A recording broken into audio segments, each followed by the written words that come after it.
Kita berjumpa kembali dalam Talk Suara Sabana, di mana pada episode kelima kali ini kita menghadirkan tajuk Hospitality dan Kemajuan Industri 4.0 yang akan membincangkan seputar peluang industri hospitality di era akselerasi teknologi saat ini, termasuk adanya tatanan kehidupan yang baru diakibatkan oleh pandemi COVID-19 yang semakin hari kian mereduksi ruang di sekitar kita menjadi sebentuk realitas virtual yang dimungkinkan dengan adanya capaian teknologi saat ini. Yang tentu pastinya juga berdampak pada sejumlah faktor di bidang ketenagakerjaan dan sumber daya manusia. Untuk itu, kita akan berbincang lebih jauh mengenai topik ini, dan pagi ini telah hadir dalam Talk Suara Sabana sejumlah narasumber terpilih yang akan berbagi sudut pandang mereka.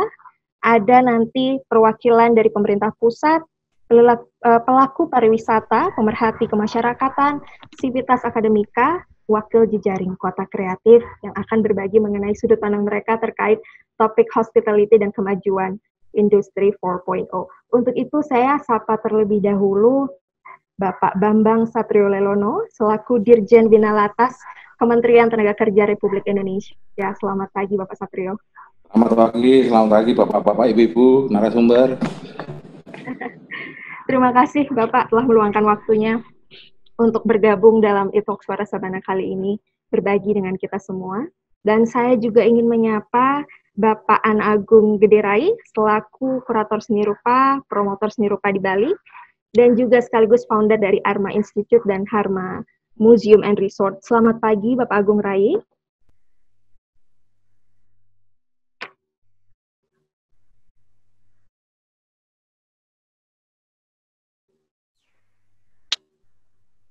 Selamat pagi Pak Agung.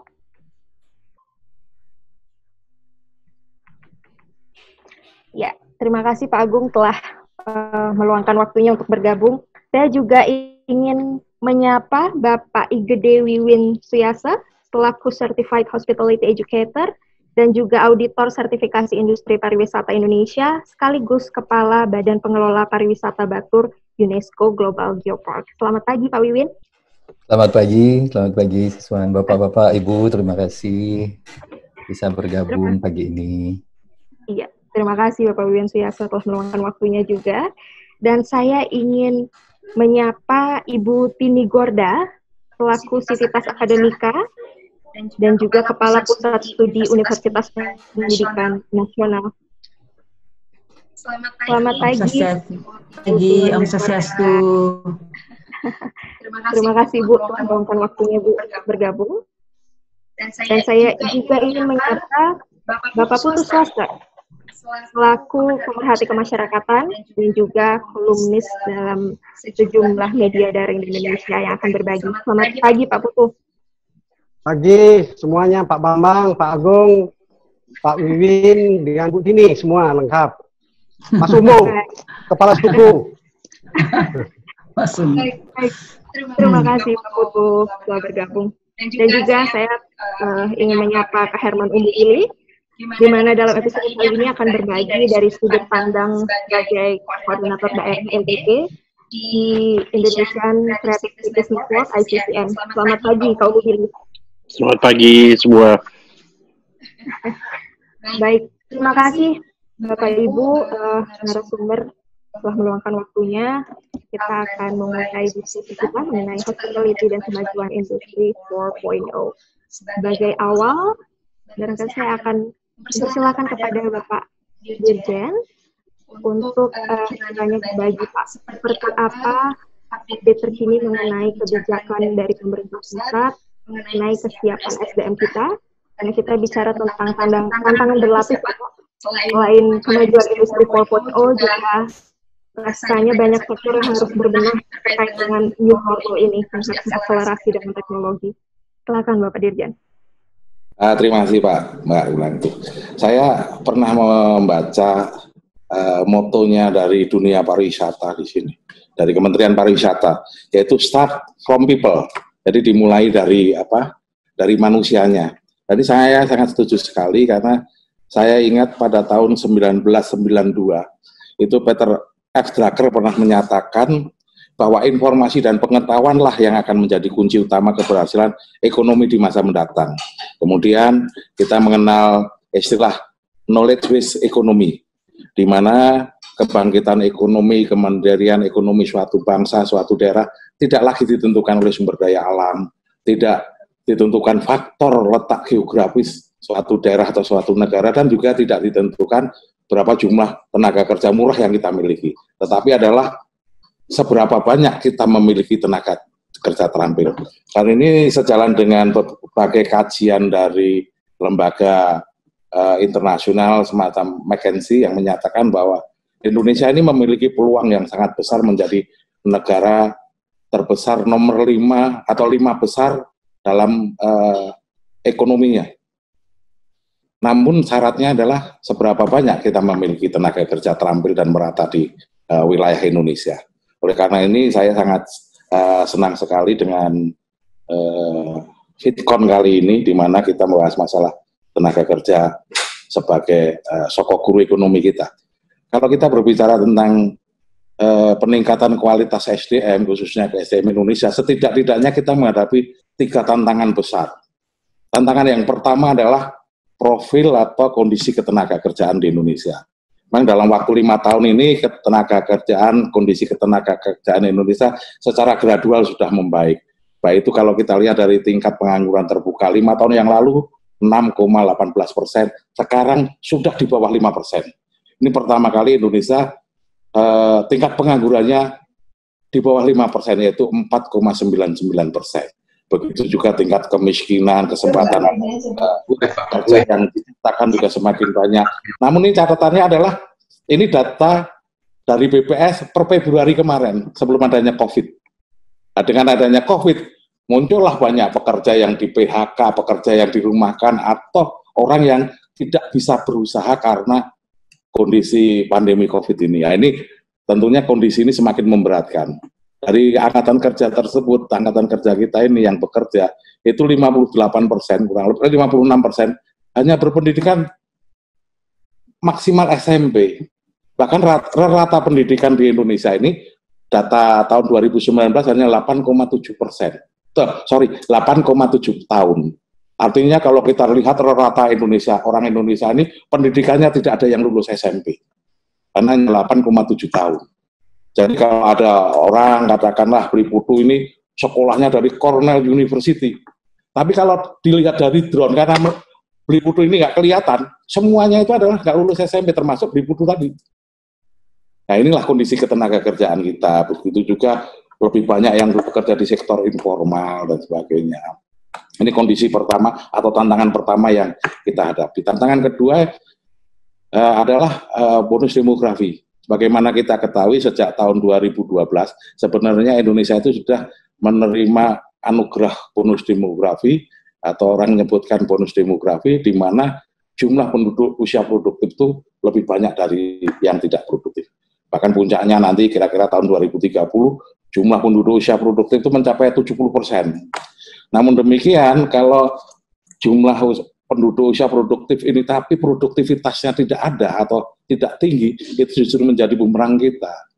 Nah, salah satu atau faktor-faktor yang mendukung pengelolaan bonus demografi ini ada 3 sektor yang harus diprioritaskan oleh pemerintah. Pertama, sektor kesehatan, agar kita memiliki generasi yang sehat, generasi yang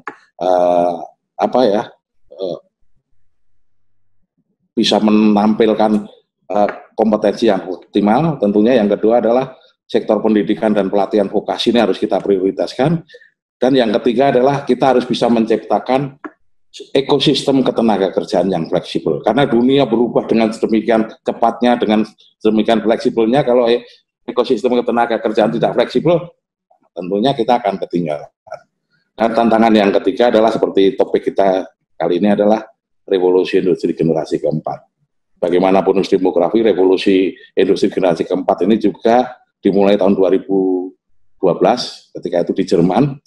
Dan revolusi industri generasi keempat ini dipercaya banyak orang akan menyebabkan pengangguran yang sedemikian banyak. Itu tidak salah tapi juga tidak benar. Karena sebenarnya revolusi industri generasi keempat ini memang benar akan mengurangi berbagai pekerjaan, bahkan menghilangkan berbagai pekerjaan. Namun di balik itu juga menumbuhkan pekerjaan-pekerjaan baru yang tidak kalah banyaknya daripada yang hilang tersebut. Studi McKinsey & Company yang diterbitkan September 2019 kemarin, dalam waktu 10 tahun ke depan, Indonesia akan kehilangan 23 juta pekerjaan. Namun dengan kreativitas dan inovasi kita, bisa menciptakan antara 27 sampai 46 juta pekerjaan. Tergantung bagaimana kita meng-create kondisi ini menjadi suatu peluang yang sangat bagus. Inilah 3 tantangan terbesar. Tantangan dengan COVID tadi, ini harus ada penyesuaian, apa yang kita sebut new normal tadi kan, yang kita sekarang sudah memasuki era new normal. Artinya tatanan kehidupan manusia, baik tatanan kehidupan sehari-hari, pergaulan, dan juga tata kerja itu akan berubah menyesuaikan dengan kondisi. Nah, inilah yang harus kita waspadai, dan kita harus bisa beradaptasi, menyiasati kondisi yang sedemikian buruk agar kita bisa tetap eksis. Untuk industri hospitality seperti pariwisata dan turunannya, seperti umpamanya retail, makanan, minuman, kria, dan sebagainya, ini adalah industri yang paling pertama terdampak karena pandemi COVID dan paling telak dampaknya. Kita lihat hunian hotel ini drop luar biasa sampai tidak lebih dari 10%. Nah, namun demikian pariwisata ini juga adalah nantinya sektor yang paling cepat bangkit. Paling cepat bangkit. Karena apa? Setelah kita diberi batasan, di karantina berbulan-bulan, kita sendiri nantinya akan berusaha untuk refresh ya. Salah satunya dengan pariwisata ini. Namun demikian, ini tidak hanya dialami di Indonesia. Seluruh dunia pasti akan menyiapkan. Manakala nanti pandemi COVID ini sudah bisa diatasi, seluruh dunia akan menggait wisatawan-wisatawan untuk datang ke negaranya. Nah, ini Indonesia yang salah satunya bertumpu pada sektor pariwisata harus menyiapkan diri. Tentunya dalam sektor pariwisata ini ya kita harus menerapkan protokol global yang baru. Misalnya menerapkan standar kebersihan, standar kesehatan, dan juga standar keamanan. Ini yang dilakukan oleh Singapura, di mana Singapura sudah mengeluarkan sertifikasi SG Clean. SG Clean. Ini adalah standar kebersihan untuk industri pariwisata, retail, makanan, minuman, dan ternyata dengan diberlakukannya sertifikasi itu, tingkat kepercayaan wisatawan ke Singapura itu luar biasa meningkat. Nah, Indonesia harus segera menerapkan itu. Tentunya dengan adanya berbagai adaptasi yang baru, dengan kita selalu mengikuti protokol kesehatan yang ketat. Ini juga dibutuhkan keterampilan-keterampilan SDM yang baru. Karena tentunya akan pola bisnis juga berubah, sepertinya karena ada pembatasan fisik dan sebagainya. Mungkin akan ada pengurangan tenaga kerja di hotel. Tadinya setiap pekerjaan ditangani oleh masing-masing orang, mungkin nanti akan dibutuhkan pekerja yang multi skilling. Nah, inilah yang harus kita siapkan semuanya. Dari Kementerian Ketenagakerjaan sendiri kita sudah membuat program-program pengembangan pelatihan di sektor pariwisata. Sudah kita terapkan, tentunya Kementerian Ketenagakerjaan juga harus menyadari kondisi ini dan menyadari tantangan ke depan. Kalau dulu kita selalu melakukan pelatihan itu secara offline, artinya tatap muka, lalu dilakukan di PLK. Nah, ini kami harapkan pelatihan itu sudah berkembang. Kami sudah menyiapkan, sudah memulai pelatihan mana yang kita kemas dengan online murni. Nah, walaupun online murni tetap memberikan ruang untuk berinteraksi antara peserta dengan instruktur. Ada yang blended training, jadi memanfaatkan teknologi informasi untuk online, dan sekaligus nanti kita juga melaksanakan offline. Ada yang offline murni. Nah, dalam menyusun program-program pelatihan ini, kita sudah lama menggandeng industri, dunia usaha, dunia industri, kita ajak untuk sama-sama menyusun standar kompetensi, menyusun program pelatihan dan juga kurikulum.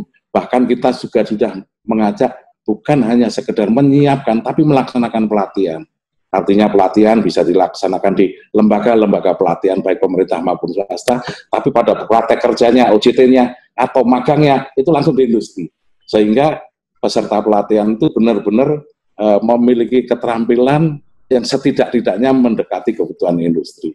Namun upaya yang terakhir dalam kerjasama pelaksanaan pelatihan ini masih belum sesuai harapan kami, karena masih banyak industri-industri yang menganggap praktek kerja di industri, makan di industri itu mengganggu proses operasional industri produksi mereka.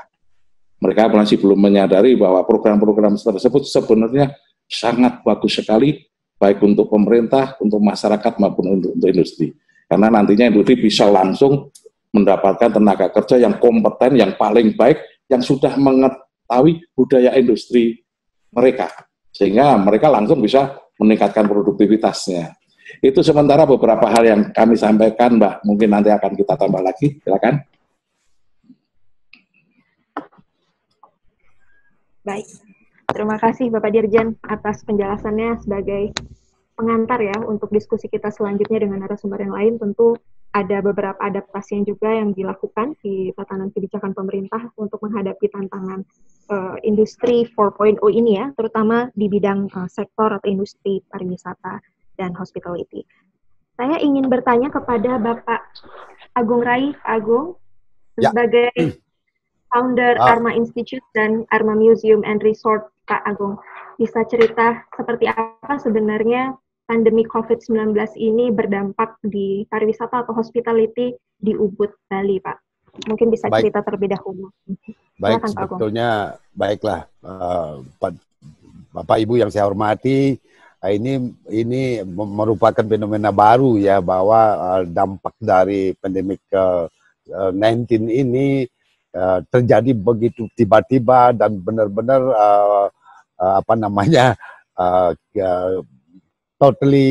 kita benar-benar totally berdampak luar biasa terhadap perekonomian, khususnya perekonomian industri pariwisata ini ya. Ini benar-benar titik nolnya ya, titik nol. Tetapi kita harus menyadari apa yang disampaikan oleh Pak Dirjen tadi, Pak Bambang, saya sangat-sangat setuju ya. Kita menuju ke profesional, totalitas ya, itu maksudnya seperti itu ya. Istilahnya business is business, seperti itu ya. Ya, kita sangat setuju. Inilah, tapi jangan lupa kita memiliki berbisnis kita, industri pariwisata di memiliki sense of kebersamaan gitu, keluarga gitu. Mereka merasa seperti keluarga, maka terjalin apa? Interaksi yang saling memberi dan menerima gitu. Semacam flowers and bees ya. Saya belajar dari mereka, mereka juga banyak belajar dari kita.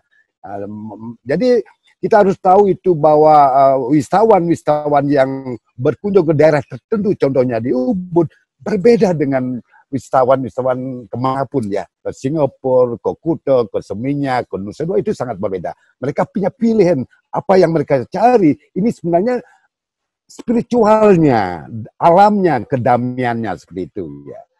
Ya, saya setuju nanti future-nya apa yang disampaikan Pak Dirjen tadi, bahwa itu memang harus begitu ya. Tapi kita kan manusia yang adaptif ya, yang tidak kaku, yang selalu ingin belajar dan belajar, apapun kita pelajari gitu. Maka di Ubud ada semacam global society ya, ada semacam desa bertaraf internasional, tetapi nyaman, aman dan saling memberi dan menerima, atau seperti flowers dan bees ya. Kita belajar di sana. Jadi orang-orang yang tidak punya kesempatan belajar, Bapak, jadi mereka bisa belajar langsung dari wisatawan-wisatawan yang menetap di kampung-kampung seperti di Ubud ini ya. Apakah seniman, apakah pebisnis, apakah dia itu hospitality, kita banyak diajari, dididik dan sebagainya. Bahkan kita dididik bahasa juga. Kita diajari bahasa Prancis, bahasa Jerman, bahasa asing. Ini yang menarik ya menurut saya, ini yang perlu kita juga berikan ruang seperti itu. Karena kehidupan mereka seperti di mana-mana yang saya alami, mereka kan jenuh, kan bosan juga. Gitu. Mereka mencari tempat tertentu yang memberikan kenyamanan, ketentraman. Kita harus tahu karakter wisatawan yang mana yang ke Ubud gitu. Jadi apakah umur berapa yang ke Ubud? Apa yang dicari? Khususnya kan seniman-seniman yang ke Ubud seperti itu. Terima kasih. Oke, baik. Pak Agung, saya masih ingin bertanya. Ini terkait dengan karakteristik yang kedaerahan juga yang bisa ditawarkan sebagai untuk di sektor hospitality atau pariwisata. Yang Ya. di sini termunculkan uniqueness-nya ya. Jadi Ubud itu tidak sama. Ubud di kota tidak sama dengan pedalaman. Jadi begitu kayanya kita. Kita kebanyakan orang tahu Ubud itu kan dari peta Ubud ya. Ubud, Puri, pasar ini. Tapi kalau masuk ke dalam kedalamannya, masing-masing beda. Siap banyak punya keindahan dan keunikan tersendiri. Itu potensi ya. Itu yang dicari. Ya, itu berikan tentram pada wisatawan, seniman siapapun atau keluarga mereka. Menumbuhkan kesadaran mereka dari sana. Ini yang tidak dipantau oleh siapapun ya. Kita tidak bisa mengeneralisasi wisatawan itu seperti SOP seperti ini ya. Karakter orang Singapura beda, Jepang beda, Amerika beda. Ini yang kita perlu pelajari sehingga mereka yang mencari daerah-daerah yang benar-benar dapat mendapatkan sesuatu yang mereka tidak dapatkan tempat lain. Dunia ini kan kecil sekarang. Mau ke Singapura tinggal 2 jam, 2,5 jam udah nyampe ya. Maka kita ini sangat penting memahami karakter dan juga wisatawan yang berkunjung ke daerahnya. Kenyamanan dan ketentraman itu sangat penting ya. Terima kasih. Ya, Pak Agung, ini terkait dengan satu konsep yang selama ini Pak Agung juga lakukan di Museum Arma ya Pak, terkait dengan living museum gitu. Jadi tidak hanya koleksi seni rupa dari tradisi hingga saat ini, tapi Pak Agung dengan living museumnya berupaya menarasikan capaian keseni-rupaan perupa Bali dan juga ada narasi mengenai memori kultural masyarakat setempat Pak untuk bisa ditawarkan kepada wisatawan. Pak bisa cerita itu apa living museum itu seperti apa Pak konsepnya sebenarnya? Sebenarnya ini baru ya. Di dunia permusiuman saya pelajari, saya kan sering kemana-mana ya, diundang ceramah di mana-mana ya. Yang belum ada di dunia seperti kita, living belum ada. Tidak hanya apa yang ada di dalam gedung, itu simbol dari oligarki ya. Oligarki orang yang berduit masa dulu, dia beli apa saja. Nah, kita gabungkan apa yang ada di dalam gedung, tentunya koleksi ya. Karya-karya seni yang hebat-hebat, baik yang ada di Bali, di Nusantara ini, maupun internasional, dengan open air museum. Open air museum itu termasuk arkeolog yang ada di sekitarnya, yang ada di sepanjang sungai, alamnya, itu juga is a living ya. Dan sampai sekarang pun masih dipuja, dihormati, dilestarikan, tidak dicuri dan dijual, masih ada di tempat semula. Yang paling penting kita itu harus mampu menarasikan, mengangkat nilai itu sehingga dunia ketika peristiwa yang terjadi masa lalu yang mahal kan itu pernah terjadi peristiwa yang besar di sana, pernah terjadi perpaduan jiwa muda di si tempat ini. Nah ini kita angkat sehingga menarik siapa saja. Kalau kita pelajari dunia hebat itu ya narasinya, orang baca narasi pingin datang, ingin saksikan dan ya kita kekurangan itu sebenarnya. Kalau kita miliki itu kita hebat gitu. Maka di Bali di tempat kita ciptakan it's integrated ya. Koleksi di dalam gedung sudah bercerita sesuai dari periode-periode dan juga di luar gedung dan juga alamnya, pohon-pohonnya. Bercerita satu pohon bisa satu buku. Satu buku ya, daunnya, buahnya, bunganya, akarnya. Kita mengenal sekarang kan herbal ya. Itu kan satu buku, satu pohon. Bayangkan beban kita butuhkan. Agriculture-nya, persawahannya, sistem pengairnya. Itu juga bagian open air museum itu. Maka konsep ini konsep baru ya. Kepala kita terlalu dicecokin. Museum hanya gedung dan koleksi. Yang menulis siap hebatnya ini narasi. Menulis hebatnya ini, itu yang kita pelajari. Ya ini sebenarnya kekayaan kita di Indonesia yang saya sebut tadi, ada hidden knowledge dan hidden value-nya di sana. Baik, nah disinilah perlu kerjasama ya. Iya, terima kasih Pak Agung. Ya, terima kasih. Lengkap. Ya berarti narasi itu sangat penting ya untuk tetap diupayakan hadir dalam industri benar. Dan diintegrasikan juga pastinya nanti dengan teknologi. Kita akan bicara lebih jauh terkait itu. Selanjutnya saya ingin bertanya kepada Bapak Wiwin Suyase, Pak, selaku salah satu auditor sertifikasi industri pariwisata Indonesia. Tadi Pak Agung sudah menyampaikan bagaimana kekuatan narasi itu luar biasa gitu untuk bisa tetap dihadirkan dan memiliki daya saingnya di industri pariwisata ini. Tapi secara kualitas SDM, apa yang sebenarnya bisa dilakukan sebagai blueprint untuk menghadapi tantangan industri ini, Pak? Silakan, Pak Wiwin. Ya, terima kasih Bapak, Ibu, terima kasih. Senang sekali bisa bertemu pagi hari ini. Ketika kita berbicara tentang sumber daya manusia, sesungguhnya kita berbicara tentang jati diri, sebagaimana yang disampaikan Pak Agung. Pendidikan kalau dihitung rata-rata, saya sepakat dengan Pak Dirjen, Pak Bambang. Benar Pak, pendidikan kita kalau dilihat dari kacamata drone gitu, ini rata-ratanya cuma 8,7 kan gitu Pak ya. Apakah ini buruk? Dari kacamata perspektif lama belajar formal, tentu ini patut dipertanyakan. Tapi dari kacamata keterampilan, mungkin akan cukup tercengang Pak kalau kita melihat tradisi kita di Bali saja. Kita lihat 32 pieces gamelan, Mbak. 32 pieces gamelan, penabuh kita itu, jangan-jangan SD aja memang nggak tamat.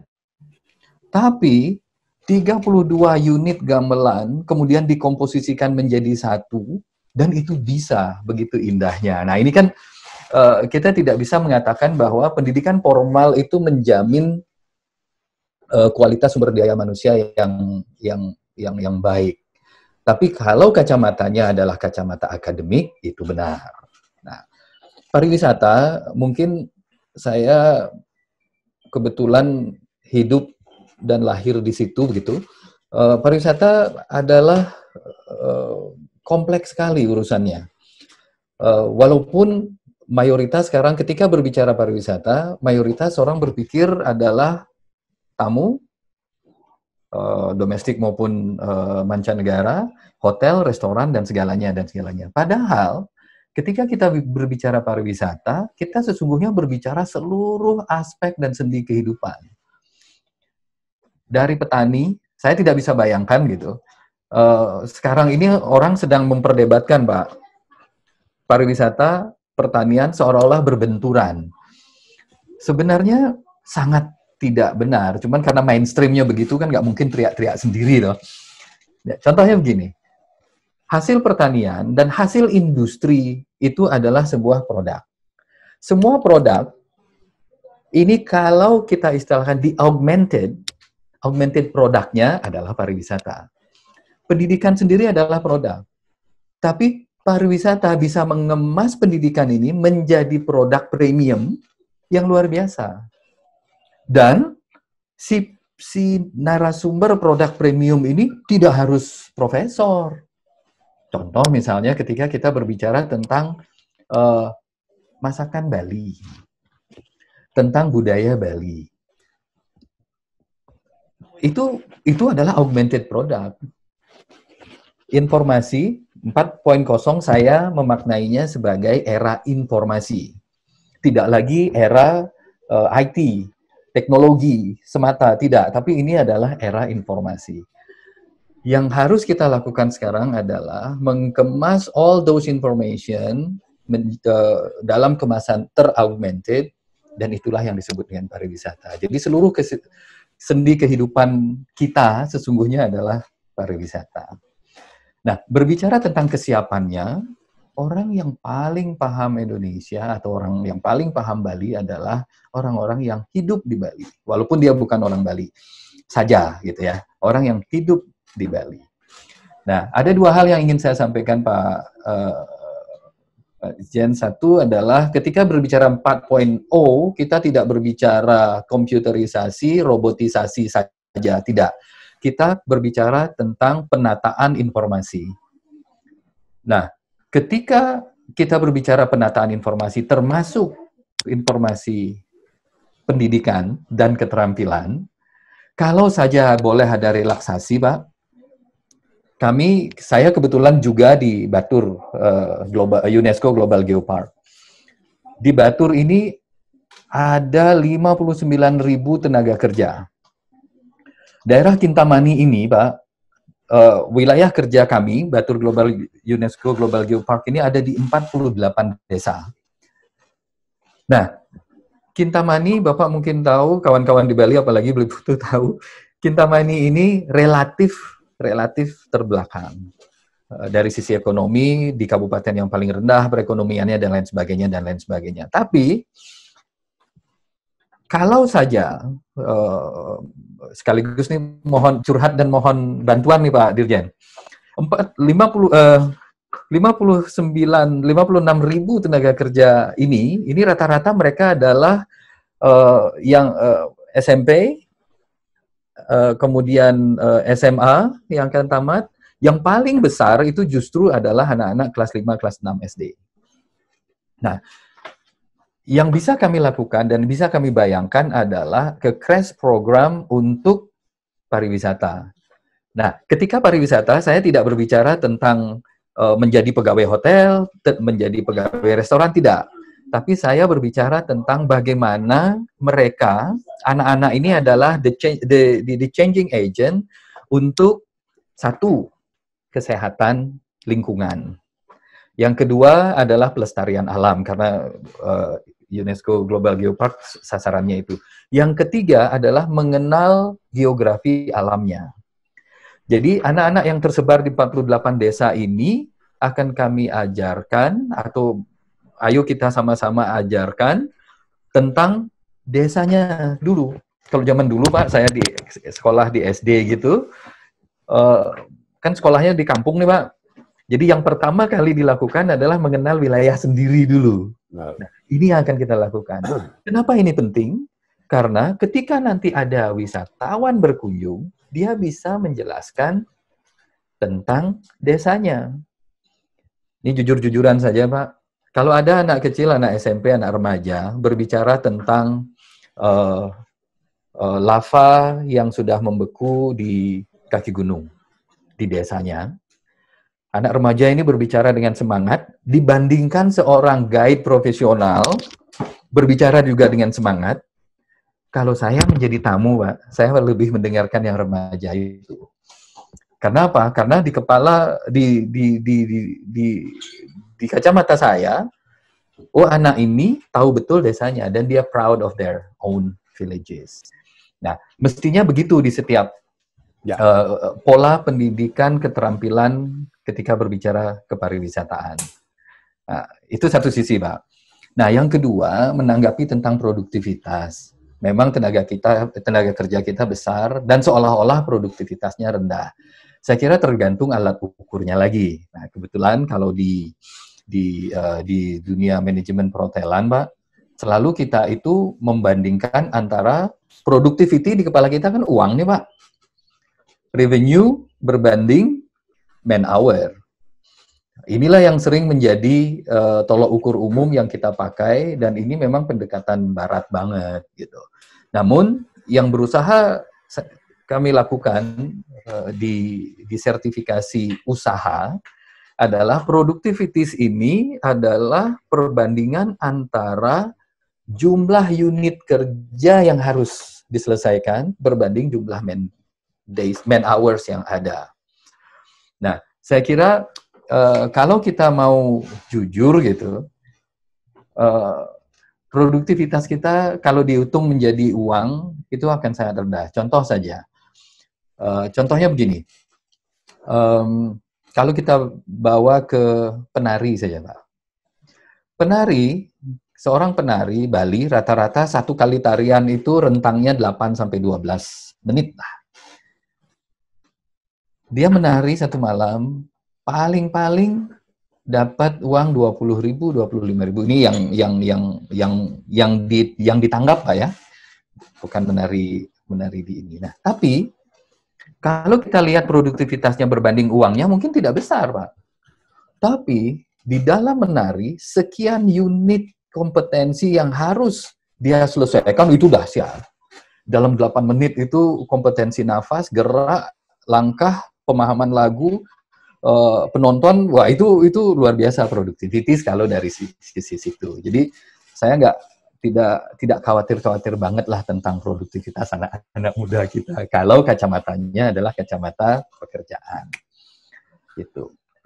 Kemudian dari sisi lebih besar lagi, ketika kita berbicara produktivitas nasional, tentu saja perimeter inflasi kita kan masih tetap nih Pak Bambang.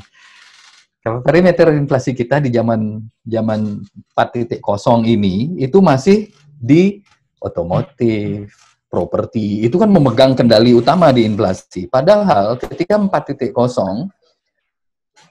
ojek online itu produktivitasnya tinggi loh Pak. Tapi tidak besar, tidak mempengaruhi inflasi. Kalau tiba-tiba sekarang begitu besarnya tenaga kerja Indonesia formal berpindah ke sektor informal, secara statistik umum, itu pasti akan, satu, pengangguran meningkat luar biasa dahsyat. Yang kedua, rata-rata penghasilan pasti anjlok. Gitu. Ini kalau kami lihat di Bali, Pak, saya kebetulan mengelola 4 hotel dan sekolah gitu misalnya. Nah, anak-anak ini memang okupansi kita tidak lagi cuma 10%, Pak. Ada beberapa hotel, banyak hotel bahkan yang ditutup karena 0. Gitu. Nah, artinya apakah mereka pengangguran? Kalau saya lihat anak-anak kami yang sebagian mengambil unpaid leave itu, ya mereka sekarang memasak di rumah, kemudian mereka jualan, masih bisa. Di hotel sendiri, hotel tetap saya buka. Tapi karena tamu tidak ada, yang kami lakukan adalah kami memproduksi roti, kami memproduksi makanan, kita jual. Nah, artinya productivity is a matter of creativity. Nah, apakah ini kemudian terekam sebagai produktivitas nasional? Nah, itu yang perlu. Saya kira perlu kita pelan-pelan untuk mengatakan bahwa produktivitas kita anjlok dan hancur. Itu untuk tidak membuat. Saya kira itu dulu, ntar kepanjangan. Saya kan dulu mestinya sekolah dalang, tapi nggak jadi. Baik, terima kasih banyak Pak Wiwin yang telah berbagi. Jadi memang harus ada rumusan yang bisa mengkorelasikan ya sebenarnya seperti apa sih sudut pandang kita melihat productivity dan dikaitkan dengan kreativitas SDM setempat ya, yang memang lebih paham betul kekayaan kedaerahan mereka. Terima kasih Pak Wiwin. Selanjutnya saya ingin bertanya kepada Ibu Tini Gorda ya, Ibu. Saya ingin meminta pendapat Ibu dari sudut pandang seorang sivitas akademika, seperti apa kesediaan atau kesiapan SDM Indonesia, Bu, dalam industri 4.0 ini. Silakan Bu Tini. Ya, terima kasih Mbak Dewi bisa hadir di acara ini. Diskusinya tengah malam ya. Perjalanan dari kakinya Gunung Agung ini. Baru pertama kali new normal, boleh sembahyang langsung ke pura dengan batasan kuota juga, sehingga saya dapat giliran pukul 10 malam. Jadi mudah-mudahan sharing hari ini bisa mewarnai diskusi kita hari ini, sehingga kebetulan Bapak Dirjen hadir, bisa nantinya membuat satu kebijakan yang taktis ya. Karena ini kan masa transisi dari kurang lebih 3 bulan berada di rumah saja menuju new normal, juga dengan perubahan pola hidup, pola pikir, gaya hidup yang sedikit berbeda dan harus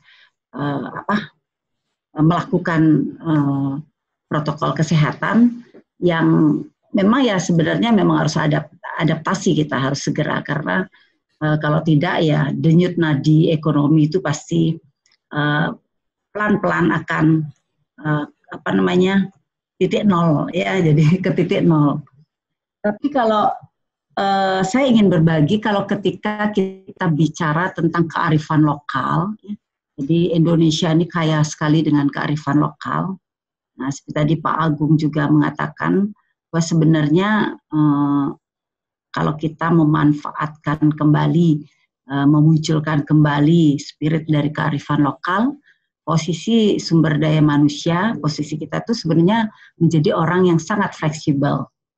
Nah, ketika kita menjadi orang yang fleksibel, sangat jarang terjadi patah semangat ya. Jadi istilah ketua kita, yang lemet pasti tenlung. Jadi kalau kita sudah fleksibel, kita tidak akan patah karena pasti kita bisa mampu beradaptasi pada lingkungan kekinian. Jadi sebenarnya ketika hari ini atau 3 bulan yang lalu divonis kita ya, jadi walaupun ini adalah vonis dunia global, pandemi ini menyatakan bahwa pandemi inilah sebenarnya percepatan untuk menuju 4.0. Ya. Yang tadinya kita abaikan, ntar dulu yang mengenai teknologi dan sebagainya, ya sekarang diharuskan percepatannya ya tinggi sekali dengan kondisi saat ini. Tapi saya memandang bahwa ketika kita bicara tentang sumber daya manusia, tadi Pak Dirjen juga mengatakan bahwa Indonesia ini kaya, apalagi beberapa provinsi betul-betul punya ciri khas masing-masing. Contohnya lah kita bicara tentang Bali. Jadi bukan berarti meniadakan provinsi yang lain. Tapi di Bali ini sebenarnya ketika bicara tentang kekayaan alam ya luar biasa sekali. Tapi kalau dicari dibandingkan ke tetangga kita, begitu turun dari pesawat di Singapura tuh luar biasa sekali indahnya. Tapi kalau dicari ininya kenapa kok orang tertarik banget di Bali? Ya, karena sumber daya manusianya itu memang tanpa kita melihat konteks industri hospitality itu orang Bali itu emang terkenal ramah ya. Jadi terkenal ramah sekali dari menyambut budayanya bagus dan sebagainya. Tapi sekarang kalau kita bisa lihat kenapa itu menurun dan sebagainya, makanya tidak terlalu sulit di Bali itu ketika industri hospitality ini berkembang. Sehingga yang saya nanti ingin share mengapa sebenarnya tidak sulit untuk ke sana, ya karena itu basicnya orang Bali itu memang ramah. Ya, jadi karena memang terbiasa dengan menyambut budaya, kondisi ruang tata kelola dari rumah itu sudah menyatakan bahwa memang orang Bali itu harus terbuka, ya tidak ada sekat-sekat. Jadi kurang uyah, garam aja bisa kita minta di tetangga dan sebagainya. Itu konsep-konsep itu semakin kesini semakin hilang karena memang pertumbuhan manusia juga dan sebagainya, sehingga ruang tata kelola itu memang betul-betul. Jadi ini sangat-sangat complicated sekali. Tetapi kalau kita kembali pada spirit itu, SDM sebenarnya untuk bisa tetap sustainable di dalam situasi apapun, ya spirit karma yoga itu dan etos kerja dari orang Bali itu sebenarnya perlu dibangkitkan kembali sehingga kondisi yang posisi saat ini ya sekitar 17.300 lebih di karyawan dirumahkan, sekian puluh ribu di PHK ya. Jadi setiap kegiatan-kegiatan pertemuan hari ini semua menyatakan bahwa saya yang paling terdampak,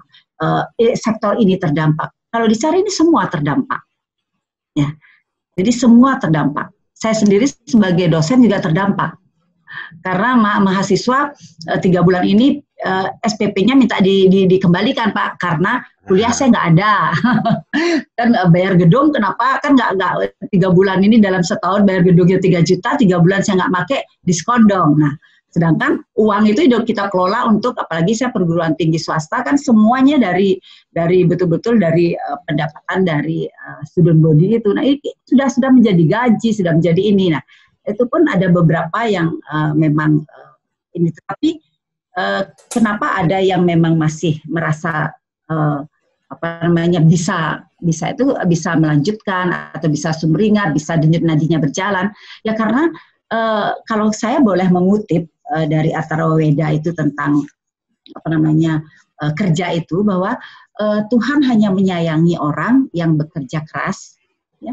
Ia membenci orang yang malas, mereka yang senantiasa sadar terhadap dharma, mencapai kebahagiaan yang tertinggi. Nah, itu sudah menyatakan itu bahwa Tuhan sudah mengajarkan memang kita harus bekerja keras. Nah, apa yang harus diikat oleh ini bahwa ketika kita melakukan sesuatu, bakti dan srada itu, jadi kalau bakti dianalogkan menjadi takwa, jadi kalau srada itu kita analogkan sebagai iman. Jadi sehingga itu menjadi suatu jati diri ya. Jadi Pak Agung tadi kan menyatakan bahwa jati diri itu sebenarnya yang bisa membuat kita fleksibel. Nah, jadi ini sebenarnya kesempatan untuk kontemplasi lah di kita di Bali ini, ya. Jadi kontemplasi diri, benarkah kita melakukan suatu kerja itu memang bakti dan srada, ya. Jadi sehingga kalau dicari siapa sih yang mau kerja nggak digaji gitu kan? Semua sama-sama. Jadi bekerjalah. Jadi nanti gaji akan mengikuti gitu kan. Nah itu yang penting sekarang untuk bisa beberapa, jadi menarasikan itu ya Pak Agung ini harusnya menjadi pendharma wacana loh. Di Bali itu kurang yang dharma wacana yang seperti itu. Jadi bagaimana menarasikan agar seperti kita ke agama Hindu nggak hanya kitab yang nggak boleh dibuka, gitu ya. Jadi memang kalau kita bisa melihat saudara kita umat Muslim itu kan gaya menarasikan itu kita sendiri yang umat Hindu senang mendengarkan. Nah, itu yang penting.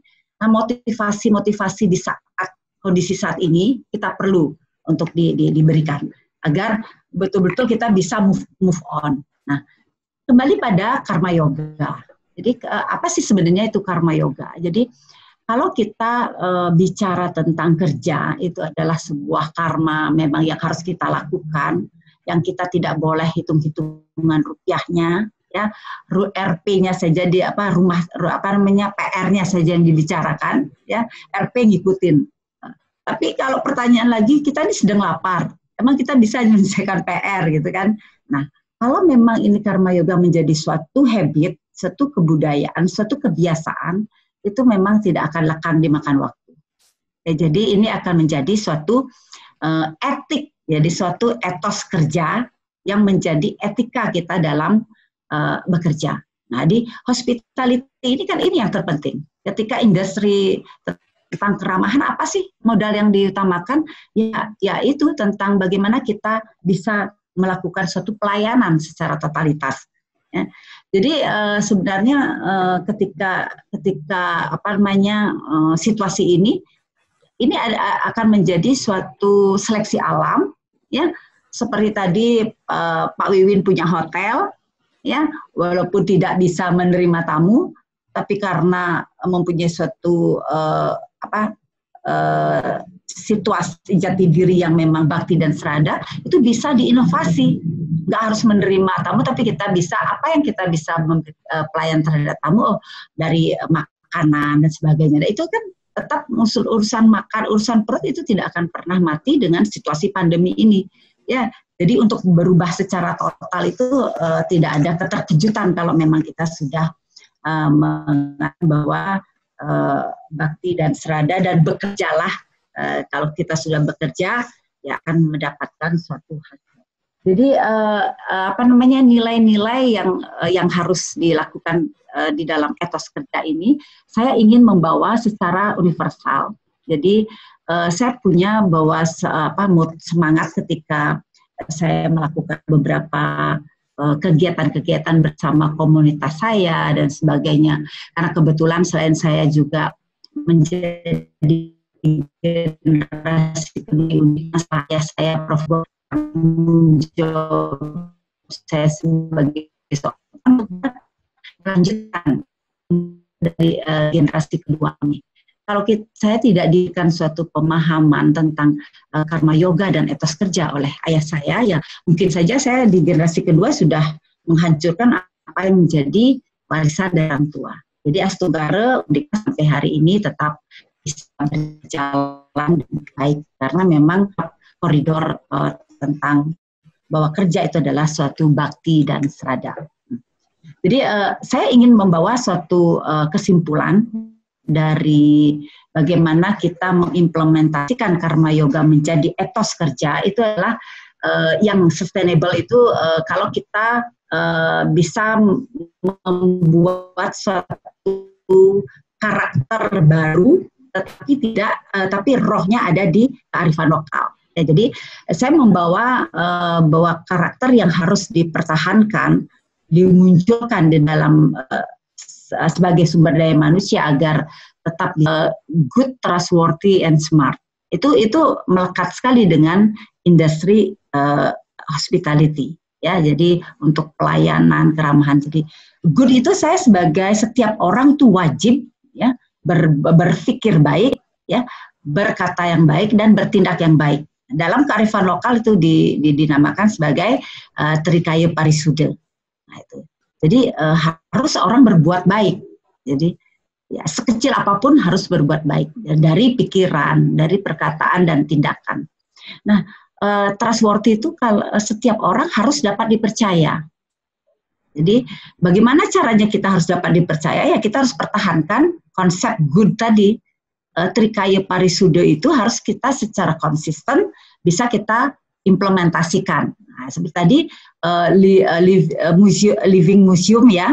Jadi bukan hanya sebuah Trikaya Parisuda itu adalah ada 3, pikiran yang baik, perkataan yang baik, tindakan yang baik.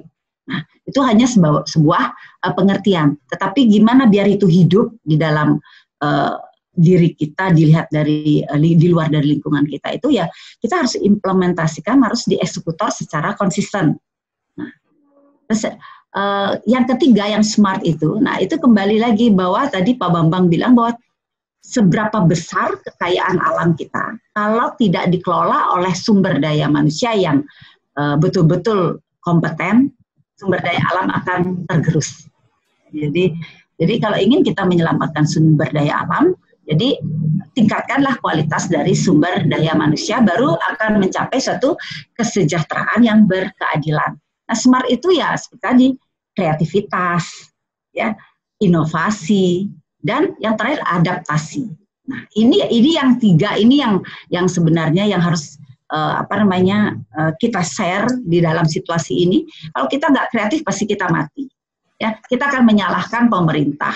Orang pandemi ini kan bukan kesalahan pemerintah, tapi memang itu virus itu ada. Jadi kita pasti saling menyalahkan. Saya terdampak, nggak difikirkan. Pemerintah itu kan banyak sekali ya, sektor semua terdampak saya bilang tadi. Kalau kita tidak bisa menginovasi apa yang kita lakukan, punya usaha seperti Pak Wiwin, ya hotel, jadi kita buat bakery dan sebagainya, pasti terjual. Buat masakan yang tadi ya, kalau hotel harganya bintang 5, jadi rasa hotel bintang 5 tapi harga kaki 5 kan semua bisa menikmati dan kita sehat ya. Jadi tadi Pak Bambang juga bilang sektor kesehatan itu penting sekali agar kita mendapatkan sumber daya manusia yang berkualitas.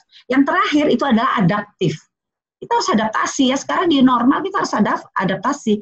Kalau tidak ya jangan lagi menyalahkan pemerintah. Kok dibebaskan orang virus kok bisa berdamai dengan virus ya. Kita coba dengan gaya-gaya baru. Jadi kita lindungi diri kita ya, kita berarti melindungi apa yang ingin kita. Jadi itu yang bisa saya sharing pagi hari ini. Mungkin nanti bisa kita saling diskusi. Terima kasih.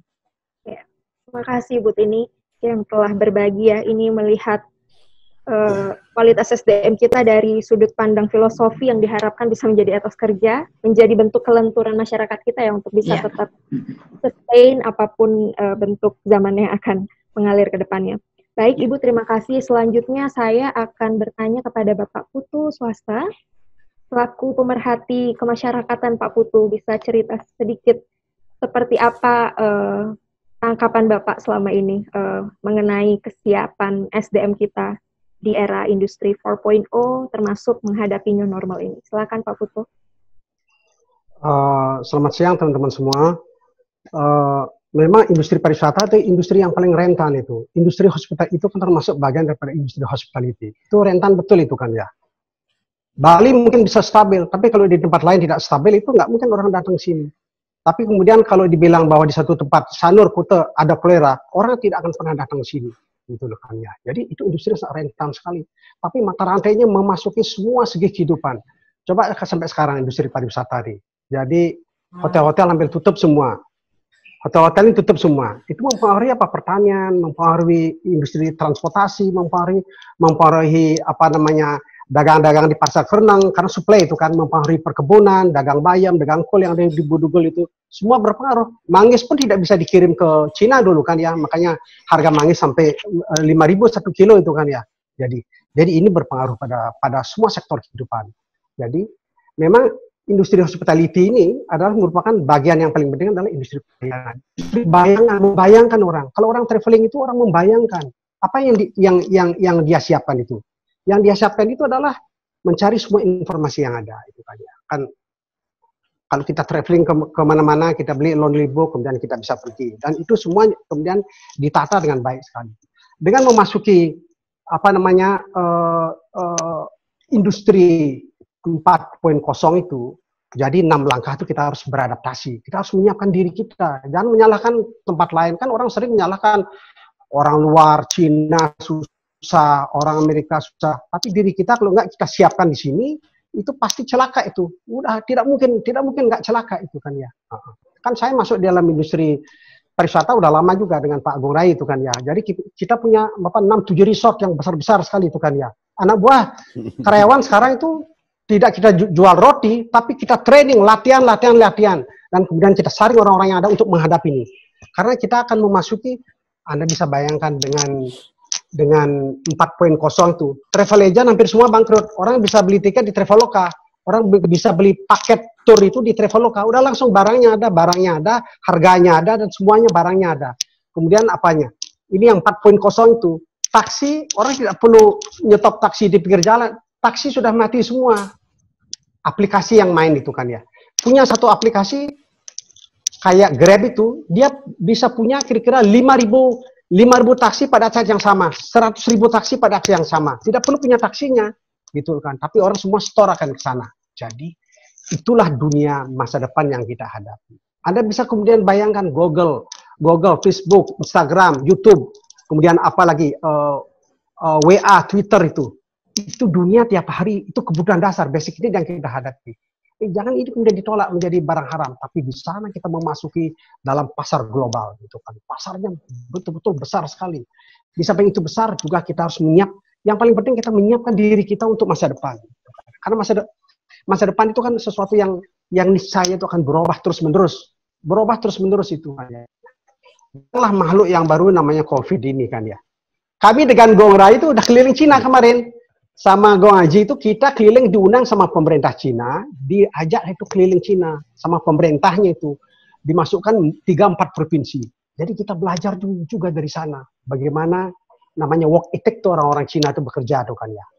Jadi work ethic titik itu yang perlu kita tiru itu kan ya. Nggak ada orang kiap-kiap itu dikasih gaji itu kan ya.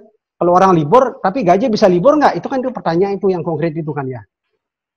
Oleh karena itu, apa yang penting di sini adalah pelatihan.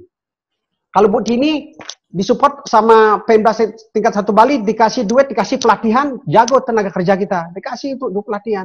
Oleh karena universitas saya dikasih pelatihan yang bekerja sama dengan industri pariwisata yang telah ada. Nah, ini harus memperkuat ke dalam juga kan ya. Jadi yang kita bilang apa namanya produknya itu harus kita betul-betul cukup kuat sekali untuk menghadapi masa depan itu kan ya. Karena industri pariwisata adalah industri yang saya bilang itu industri yang paling rentan itu kan ya. Nah, yang ketiga itu adalah pengalaman saya di politik gitu kan ya. Saya kan latar belakangnya politik ini kan ya. Dulu pernah membantu Pak SBY lama, 7 tahun membantu Pak SBY. Menjadi ketua Bapilu Partai Demokrat itu kan ya. Jadi hampir semua membentuk jaringan informasi. Jadi saya ketua Bapilu, gubernur, bupati dan itu saya terlibat dengan mereka, sering diskusi ABC dengan mereka. Jadi itu yang kemudian yang kemudian kita tekankan bahwa networking itu adalah merupakan harga mati. Bukan hanya dalam industri wisata, dalam investasi pun juga. Nah, satu pesannya untuk pemerintah daerah juga dan juga untuk Pak Bambang untuk merumuskan adalah memang satu adalah untuk membentuk pelatihan. Yang kedua pemasarannya itu adalah membentuk image kita, cerita-cerita itu dimasukkan di semua jaring sosial karena orang melihat informasi itu di YouTube. di Instagram, di Twitter, kemudian itu di Facebook. Di sana orang di garis depan orang melihat ininya di WeChat itu. Di sana orang melihat itu. Jadi apapun cerita yang ada di sini itu yang baik-baik kita tampilkan di luar, yang buruk-buruk jangan kita simpan. Yang baik-baik kita tampilkan di luar. Sehingga persepsi publik terhadap Bali, terhadap industri pariwisata yang ada di Indonesia ini cukup bagus. Jadi seksi. Jadi selalu menjadi magnet untuk supaya orang mau datang ke sini. Air lautnya bagus, keramahnya bagus itu kan ya. Kemudian makanan enak, kulinernya enak, kemudian kulturnya kemudian bagus. Ini bagian-bagian ini yang kemudian yang perlu kita tampilkan untuk menjadi daya tawar untuk di masa yang akan datang. Saya rasa itu aja, singkat-singkat aja. Terima kasih Pak Putu yang telah berbagi ya, yang tadi berpendapat juga perlunya ada adaptasi tentang akselerasi teknologi karena menghadapi pasar global ya Pak, dan pentingnya jejaring itu di masa kini. Siap, selanjutnya saya ingin mendengar pandangan dari Kak Umbu Billy selaku koordinator daerah untuk NTT ya Kak, di jejaring kota kreatif seluruh Indonesia. Yang ingin saya tanyakan, seperti apa sebenarnya peran anak muda di industri kreatif ini untuk bisa tetap menghidupkan geliat kualitas SDM kita Kak. Silakan Kak Umbu. Terima kasih. Selamat pagi untuk kita semua. Jadi kebetulan setahun yang lalu kita dipercaya sebagai Korda NTT Indonesia Creative Cities Network. Nah, kenapa kita dipercaya itu karena apa yang kita lakukan di Sumba Media, di Sumba TV. Jadi Sumba TV sejak 2017 Pak Dirjen kita bangun. Lalu senior-senior saya ini Pak Agung, Pak Wiwin, Pak Putu, Bu Tini itu tahu dari awal kita mulai. Jadi sebetulnya persis seperti tadi yang disampaikan Gung Aji dari Arma Living Museum itu kan kemampuan menarasikan yang menaikkan value. Sebetulnya itulah yang Sumba TV selama ini lakukan. Tetapi kita lakukannya itu lewat liputan, lewat film pendek. Dan tahun ini, setelah 3 tahun Sumba TV, kita akan masuk pada produksi film layar lebar, Pak. Pada produksi film layar lebar. Nah, sebetulnya apa yang kami narasikan? Yang kami narasikan adalah budaya, culture, tradisi, khususnya di timur Indonesia. Khususnya di Sumba dan di Flores. Di Flores kita sudah mulai dari tahun lalu juga. Kita bikin program namanya Flores Experience. Dan film layar lebar pertama kita ini kalau nanti berjalan dengan lancar, kita mulainya di Flores. Lalu, sebetulnya yang kami lakukan itu kami belajar dari Arma Museum bahwa budaya itu bisa kita narasikan. Dengan kita narasikan, itu value-nya naik. Orang menjadi cinta budayanya. Nah, cuman yang Sumba TV lakukan adalah dengan metode atau cara belajar generasi muda sekarang. Mereka belajarnya ini kan lewat audiovisual. Persis seperti kata Pak Putu tadi, mereka belajarnya lewat YouTube, lewat media-media sosial. Nah, itu yang kita lakukan. Jadi kita menarasikan budaya, menaikkan value-nya melalui liputan-liputan, melalui film, dan sekarang kita coba melalui film layar lebar. Maksudnya apa film-film ini dan tayangan-tayangan ini? Maksudnya oleh generasi muda kita sendiri dulu. Generasi muda kita sendiri dulu di Indonesia, supaya apa? Supaya kita cinta pada budaya kita. Setelah itu baru dia menjadi bonus untuk orang lain. Tetapi yang paling penting kan kita tidak kehilangan jati diri kita. Karena terus terang aja, kenapa Sumba TV kita bangun? Karena selama ini kami di Sumba, di NTT itu sudut pandangnya karena hiburan satu-satunya di Sumba itu kan TV, Pak. TV, lalu rata-rata mereka itu menonton situasi kota urban gitu di TV-TV yang ada kan. Sehingga kadang-kadang perspektif mereka jadi generasi muda di bawah, khususnya yang di bawah saya, itu perspektif maju itu kadang-kadang rumahnya harus rumah gedung beton yang besar gitu, harus punya mobil, harus punya, itu yang jadi masalah pada saat kita berubah sudut pandangnya. Akhirnya rame-rame di beberapa tahun lalu itu, orang mulai meninggalkan rumah adat, mulai meninggalkan kampung, lalu membangun rumah-rumah dari beton, dari bata, lalu mereka tinggal di situ. Nah, itu sebenarnya yang saat ini kita sedang upayakan kembali. Tidak hanya Sumba TV, karena saya juga seorang desainer. 2017 sebetulnya awal mulanya itu kita juga merevitalisasi satu kampung adat. Kita bangun kembali rumah marapunya, kita bangun kembali rumah adatnya supaya apa? Supaya orang bangga tinggal di kampung. Nah, itu sebagai pembuka, lalu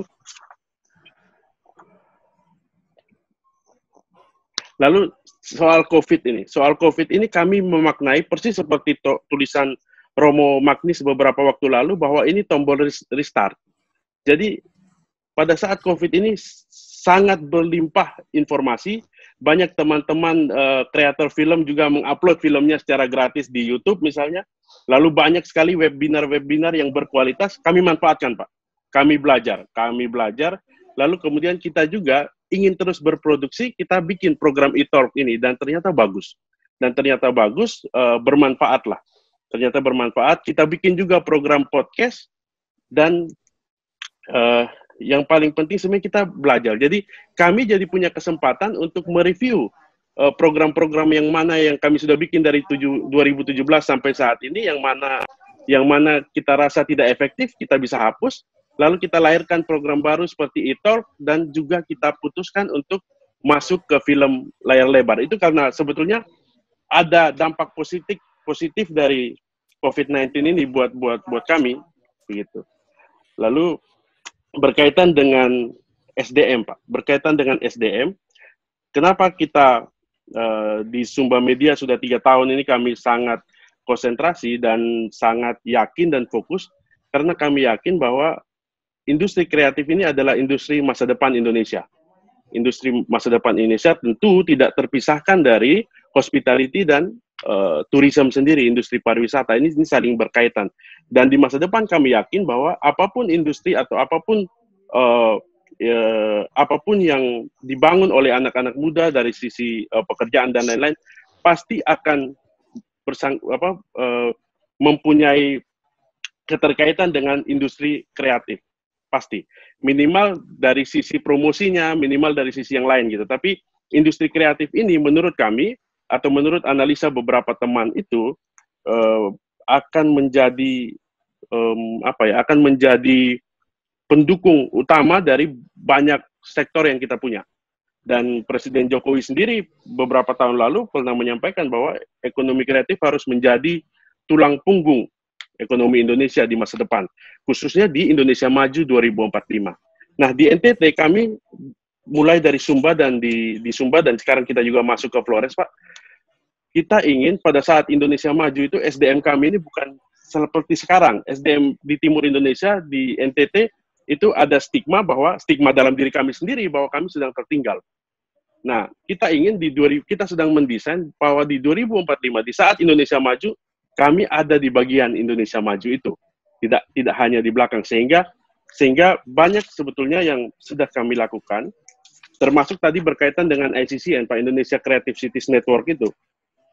Jadi memang itu ada sangat menarik ICCN ini, karena banyak teman-teman yang punya visi sama bergerak individu dan independen dari kota masing-masing, lalu kami berjejaring. Dan ini sangat baik karena kita bisa saling belajar. Saya bisa belajar dari teman-teman kreatif di Bandung, teman-teman kreatif di Bandung juga bisa belajar dari teman-teman kreatif di Sanur, di Denpasar. Ya kami saling belajar, dan itu kita sudah lakukan, dan sampai hari ini itu berjalan baik dan membuka banyak pintu komunikasi. Banyak pintu komunikasi yang terbuka karena kita berjejaring, dan memang itu kami sangat rasakan. Lalu di Sumba sendiri, Pak Dirjen, bulan Februari yang lalu saya berkomunikasi dengan Bupati Sumba Tengah, lalu kami membentuk satu forum yang namanya Webakul City Creative Forum, Pak. Webakul City Creative Forum, yang sekarang outputnya itu adalah kami akan segera membangun creative space di kota Webakul. Itu sudah terbangun komitmen antara pemerintah daerah dengan forum, dengan WCCF, dengan kami Sumba Media sebagai penggagas, dan juga kita sudah didukung oleh Kementerian Desa, Pak. Karena salah satu tolak ukur creative space yang akan kami bangun itu adalah bertambahnya entrepreneur lokal, anak-anak muda kreatif di lokal Sumba Tengah, lalu bukan hanya lokal Sumba Tengah, tapi lokal Sumba, lalu terkelolanya BUMDes dengan baik. Karena di NTT itu, di Sumba itu banyak BUMDes kami lihat, Pak, lalu di situ sebetulnya cukup punya anggaran yang baik, tetapi soal manajemen, soal SDM. soal SDM, termasuk juga Pak Dirjen pasti tahu datanya bahwa NTT juga salah satu penyumbang penyumbang tenaga kerja terbanyak untuk di kota-kota urban maupun yang keluar TKI. Nah ini juga Creative Space ini ingin merangkul itu, Pak. Ingin merangkul itu supaya sebelum mereka berangkat ke tempat bekerjanya atau di industri dia akan masuk di luar NTT itu dia sudah harus belajar, skillnya sudah harus ada dari dalam. Nah ini Creative Space ini yang juga kita sedang bangun. Kita sudah berkomitmen dengan pemerintah daerah. Pak Bupati sangat mendukung, Pak. Di antara 4 bupati ini, Pak Bupati Sumba Tengah sangat mendukung, dan kami mengusulkan lokasinya itu ada di lokasi pasar yang lama, Pak. Karena lokasi pasar itu kan dibangun sejak zaman Pak Harto, yang dulu orang ke pasar itu masih jalan kaki mungkin. Masih jalan kaki. Nah sekarang pasar itu sudah sangat orang sudah datang dengan kendaraan, dan pasar itu dari awal tidak pernah didesain ada parkir, sehingga pemerintah daerah memindahkan pasar itu ke lokasi yang baru, tetapi selalu pasar itu kan selalu menjadi pusat ekonomi. Kawasan itu terbentuk karena ada pasar itu. Nah maka kami beri ide kepada pemerintah daerah, kita tetap harus menjaga sejarahnya pasar itu sebagai pusat ekonomi. Kalau dulu dia pusat ekonomi rakyat, mari kita jadikan lokasi pasar yang lama ini sebagai pusat ekonomi kreatif. Karena kami yakin betul, kita bicara data dengan Pak Bupati dan segala macam dan jajarannya, bahwa kami yakin betul ekonomi kreatif akan menjadi industri masa depan yang mendorong ekonomi Indonesia maju di tahun 2045. Tapi itu kan kita tidak siapkan nanti. Kita siapkannya harus dari sekarang, dan saya bilang ke Pak Bupati di Sumba Tengah bahwa kita harus mempersiapkannya dari sekarang, dan kita pada saat Indonesia maju, kita adalah bagian dari Indonesia maju itu, bukan ikut dari belakang. Gitu. Lalu ada menarik, Pak, kenapa kami mulai dari Webakul? Webakul itu kota paling miskin di NTT, Pak. Kota paling miskin di NTT, lalu NTT adalah provinsi nomor 3 juga termiskin di Indonesia, setelah teman-teman di Papua. Gitu. Nah, jadi ini menarik. Jadi nanti akan ada pembuktian juga di Webakul ini. Apakah ekonomi kreatif yang kita bangun di Webakul, industri kreatif yang kita bangun di Webakul, mampu mengangkat dia dari paling miskin di NTT. Ini memang challenge yang menarik, Pak. Yang menarik, dan saya yakin sekali akan bisa kita lalui. Lalu saya ingin share sedikit. Oke.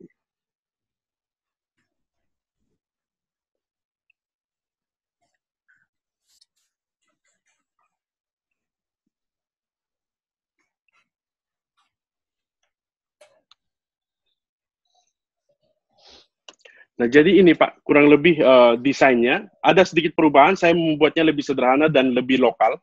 Tetapi ini sekarang yang desain ada, dia di situ ada beberapa program utama. Yang pertama itu Cinema Plus. Cinema Plus itu adalah ruang di mana sebetulnya ini ruang audiovisual. Ruang audiovisual di mana nanti anak-anak muda Sumba itu bisa menonton dan mendiskusikan film. Saat ini ruang-ruang seperti ini belum ada di satu pulau di Sumba itu belum ada. Nah ini kita ingin adakan. Lalu kita punya satu studio yang juga menjadi program utama, yaitu podcast. Karena kita lihat sekarang bahwa podcast ini punya peluang yang sangat bagus. Lalu banyak orang mulai mendengarkan podcast, banyak konten positif dan hebat bisa dinaikkan di situ. Tetapi alat rekamnya sangat sederhana, bahkan dengan satu handphone yang cukup baik saja sudah cukup gitu. Nah ini yang kita ingin masukkan ke sana. Lalu ada beberapa program pendukung. Di situ ada beberapa program pendukung. Intinya di Creative Space ini kita ingin menghasilkan anak-anak muda. Ini kita ingin menjadi katalisator atau tempat anak-anak muda berkumpul. Lalu mereka setelah dari program-program yang ada di dalam Creative Space ini, mereka punya 5 kemampuan ini. Critical thinking, creative thinking, communication skill, collaboration, dan punya kepercayaan diri atau confidence yang baik. Nah ini juga esensinya sama seperti kalau saya nonton video-video dari Pak Nadiem Makarim soal Merdeka Belajar, ya ini yang dicari, yang 5 ini di luar. Jadi sebetulnya apa yang ingin kita rancang di Creative Space ini adalah kita ingin ada metode belajar lain di Sumba selain di sekolah formal. Karena tantangan di masa depan kan sebetulnya bukan hanya yang ada di sekolah formal sekarang, tetapi apa yang dia pelajari di sini. Dan di tempat ini kita ingin 5 stakeholder ini bekerja. Akademisi, pemerintah, komunitas, bisnis, dan media. Jadi 5 stakeholder ini akan bekerja sama dalam program-program di sini. Saya ingat betul kenapa kami akhirnya bisa membangun, saya pribadi bisa membangun program-program ini. Bu Tini pasti ingat bahwa sejak masa saya kuliah 2003 sampai 2008, Undiknas itu selalu mendorong kemampuan soft skill. Soft skill. Sehingga itu sebenarnya yang membuat kita berbeda di antara kampus-kampus yang lain di Bali waktu itu. Kalau sekarang saya nggak begitu tahu situasinya. Tetapi memang itu yang membedakan. Kita punya soft skill yang baik. Nah, lalu tadi soal film. Kenapa kami masuk di film? Ini ingin saya sharingkan. Kenapa kami masuk di film ini? Nah, ini ruang film yang kita desain. Jadi sebetulnya hanya sebuah ruang nonton yang sederhana. Lalu kita sudah sejak 3 tahun ini juga bekerja sama dengan banyak festival film, dan mereka itu sebetulnya punya film-film yang bisa diputar di daerah-daerah. Syaratnya tentu harus ada fasilitas yang bisa menangkap ini, sehingga ini bisa diputar di daerah. Nah, ini yang ingin kami jajaki, fasilitasnya ada, kita akan bertukar film. Lalu kami sendiri di Sumba Media itu sebetulnya sudah membuat beberapa film pendek. Salah satunya ini, contohnya Ringulangu, dan ini film yang pasti sangat ya mengangkat kultur lokal, yang main juga orang lokal. Ini bahkan labelnya itu kan kami beri nama film kampung. Jadi film yang diproduksi untuk orang kampung, dan yang paling penting menonton film ini ya orang kampung itu sendiri, sehingga dia bangga menjadi orang kampung kan gitu. Nah, ini sebetulnya adalah ini yang coba kita buat. Lalu kalau kita lihat di target masa depannya adalah ini yang selama ini saya pelajari selama masa COVID ini, Pak dan Ibu. Masa COVID ini bagaimana film-film berkualitas itu dan film-film yang bentuknya dokumenter hari ini menjadi media baru untuk orang belajar. Anak-anak muda kita sekarang kalau belajar, dia akan lebih senang menonton video atau film dibanding dia membaca buku. Dan itu kita harus terima. Saya seorang penikmat buku. Saya juga membaca buku hampir setiap hari. Tetapi adik-adik kita itu sekarang lebih suka audiovisual, menonton. Menurut mereka akan lebih gampang menyerap informasi dengan cara itu. Nah, itu yang kita coba lihat. Lalu film-film tadi seperti film kampung yang kita bikin di Sumba, nanti akan kita bikin di Flores. Saya rasa kita akan bisa menemukan yang tadi istilahnya Pak Gung Rai tadi, uniknya kampung kita itu kan kita yang tahu sendiri. Kenapa kita tidak produksi? Kami berpikir bahwa kami bisa sekali memproduksi konten lokal, konten kampung, tetapi ditonton oleh masyarakat global. Kenapa kita tidak? Saya yakinkan tim saya bahwa kita bisa bikin film yang diproduksi dengan baik, lalu kita bisa jual ke Netflix misalnya. Kenapa nggak bisa? Bisa pasti. Kita itu keyakinan kita. Itu keyakinan kita, dan kita sedang belajar dan terus. Jadi kita ini praktek, belajar, praktek, bikin sesuatu, Pak. Jadi dia terbolak-balik nih. Kita praktek, jadi produk, lalu kita pelajari dan bikin teorinya lagi. Terus begitu. Lalu seperti, sebentar, seperti ini, Pak. Ini di Apple TV, saya sebutin merek, nggak apa-apa. Ini di Apple TV, ada film Home ini. Ini baru tahun 2020, Pak. Salah satunya kan ini yang di Bali nih. Punyanya Elora Hardy. Ini salah satu di Bali. Kami sejak 2017 juga sebetulnya sudah membuat program Arsitektur Journey. Arsitektur Journey ini bersama Pak Popodanes, juga dibimbing oleh Pak Gede Joni, kita bikin program ini. Artinya kontennya kita punya. Dan kita mampu bikin konten itu. Lalu e-talk yang kita buat sekarang, ini kan e-talk yang kita buat sekarang, itu sebetulnya saya sebelum membuat e-talk, kami di Sumba Media sebelum membuat e-talk, kita belajar programnya Oprah Talks ini. Jadi Oprah ini dia mewawancarai pada saat COVID ini dia tidak bisa show live, akhirnya dia bikin show virtual seperti ini, lalu dia mewawancarai orang-orang yang menjadi korban dari COVID-19, dan ini menjadi informasi yang sangat relevan gitu. Jadi saya mempelajari bagaimana COVID, bagaimana harus beradaptasi itu dari siaran ini.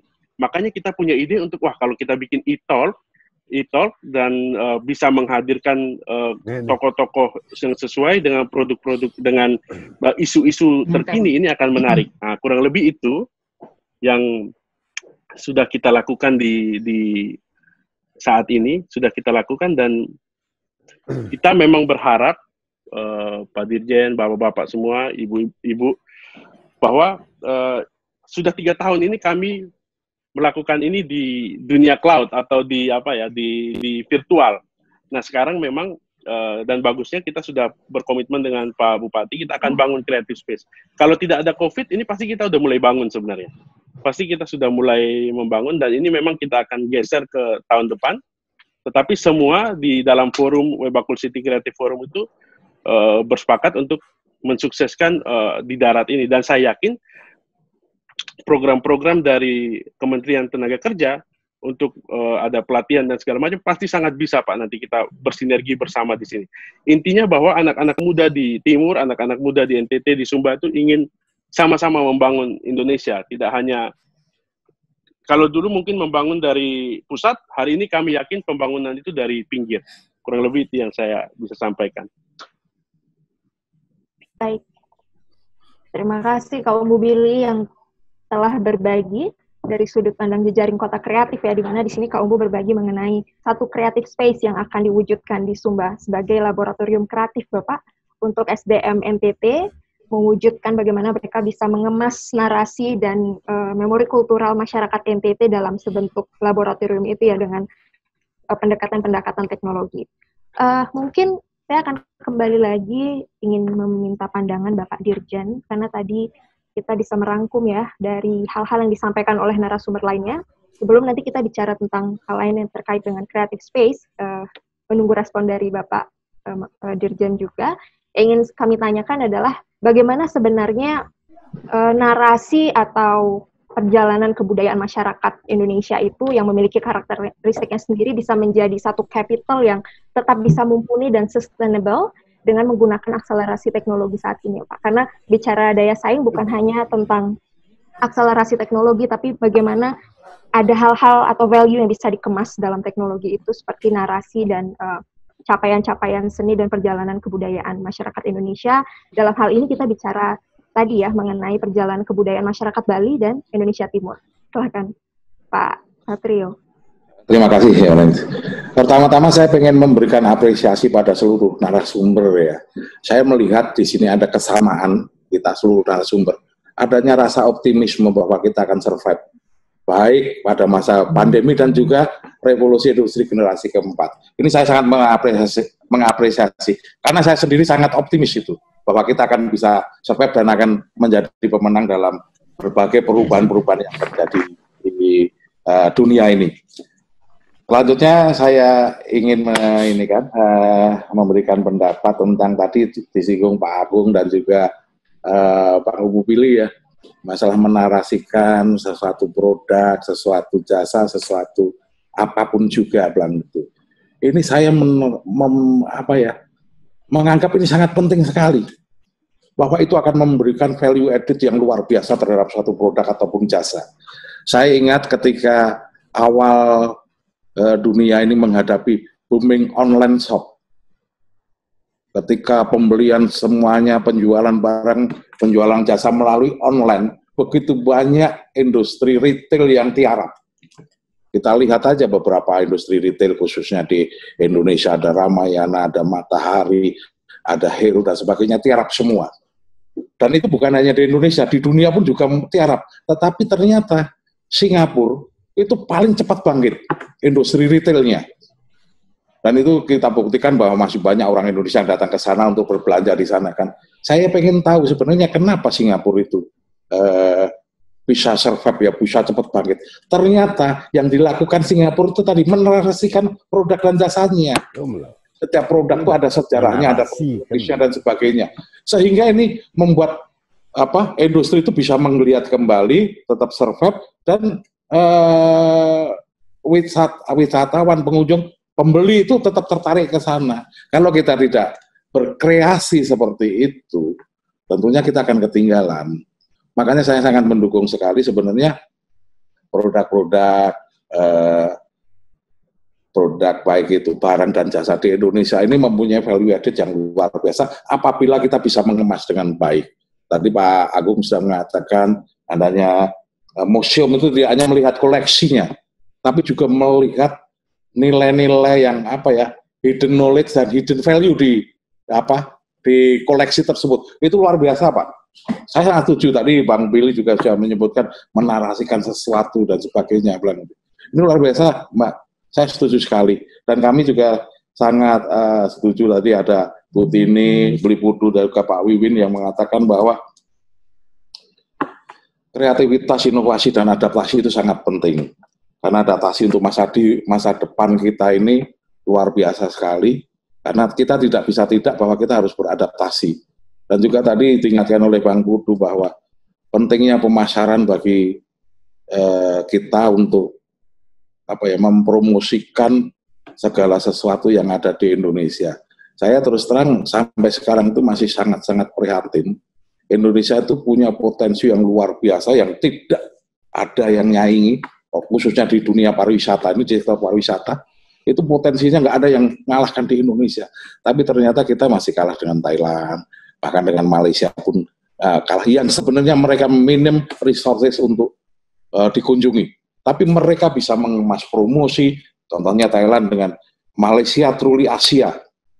Ya walaupun kadang-kadang mereka ngawur, batik diaku punya dia, angklung diaku punya dia, tapi sah-sah saja wong kita nggak mempertahankan kok. Nah, kenapa kita juga tidak melakukan semacam itu?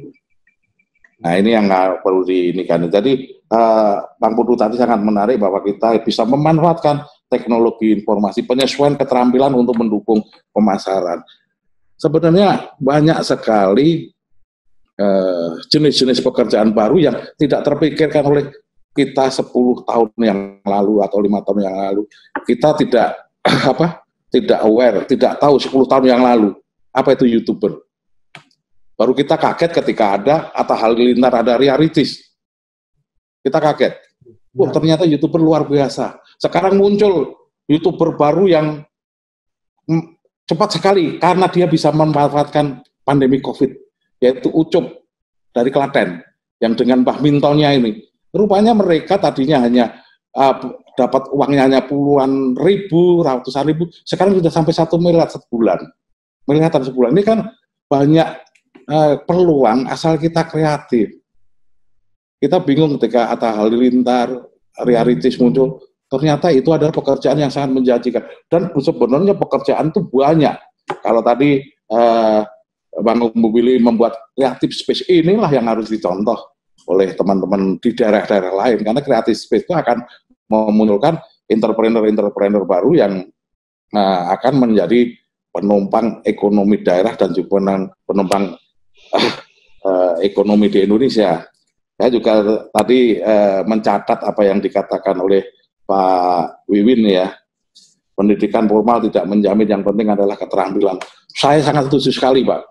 Saya adalah orang yang termasuk sangat mendorong rekognisi terhadap kompetensi.